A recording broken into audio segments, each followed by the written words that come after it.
right, Chapter 15, Industrial Revolution, Part 3, Changes in Transportation Technology. Improvements in transportation accelerated advances in industrialization. Steam engines were applied to steamboats in the early 1800s. They were also used to power locomotives, creating the first railroads in the 1820s.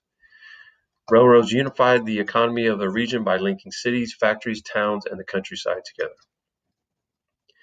At the same time, railroad construction required vast amounts of coal, iron, and steel, greatly stimulating the growth of heavy industry. So what you have here is one of your first steam engines. Okay, this was used in a factory, and then down at the bottom you have one of your first trains, a locomotive. So changes in European society. In the Industrial Revolution led to important changes in society. The new middle class of capitalists, composed of merchants, landowners, and bankers, emerged. These people helped develop the free enterprise system known as capitalism. Family life in the Industrial Revolution. In pre-industrial times, most people lived in villages. They were peasant farmers or craftsmen. Husbands and wives worked together in the fields or at home, spinning thread or weaving cloth. Children learned from their parents and worked alongside them. Few went to school. With the rise of industry, all this changed. Many men, women, and even children began working in factories. Some children were sent to work in factories or mines to crawl in small spaces until new laws limited child labor. The factory whistle told them when to come to work and when to go. Less time was spent by family members at home or together.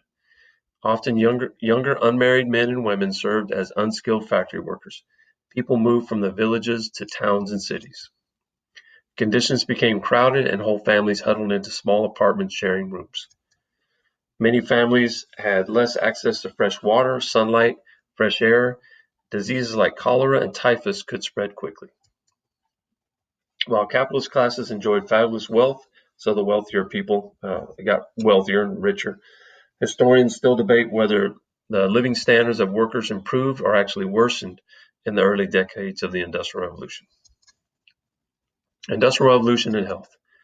Scientists like Louis Pasteur also played an important role in improving living conditions for people of all social classes.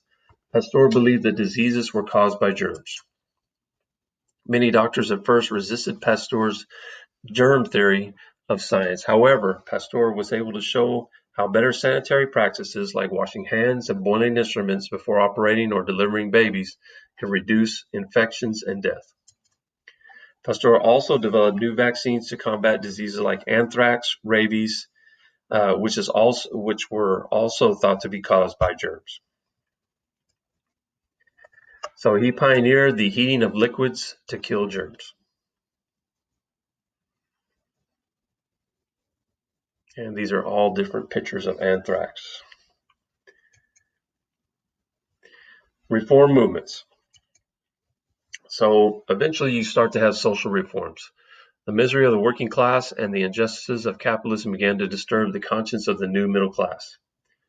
They also feared the working class violence. So the people in the factories would rise up against the middle class and overthrow the government. This led Parliament to ban women and children from working in mines, to limit working hours to only 10 hours a day, and to bring about safer working conditions.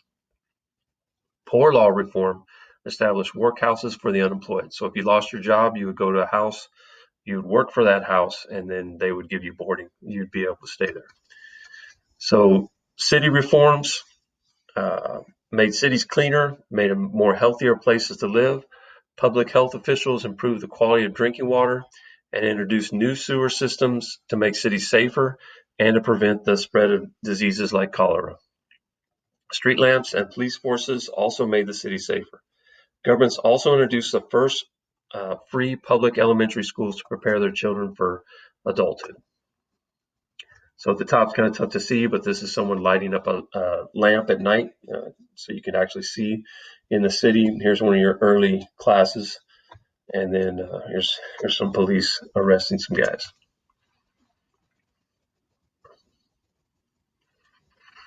And you can see in some of these pictures, kids came to school without shoes. Reform movements again. So workers' unions. Some workers organized into unions and threatened to strike if they did not obtain higher wages or better conditions. Even those favoring conservative values like Otto von Bismarck of Germany, he's a leader of Germany, he didn't want to change anything. He started to introduce social reforms such as Social Security insurance, and he did all these things to actually win the favor of the working class. Political reforms. The rising middle class of factory owners, merchants, and bankers demanded greater political power. These people couldn't vote. Only the nobles could vote still in Britain at that time.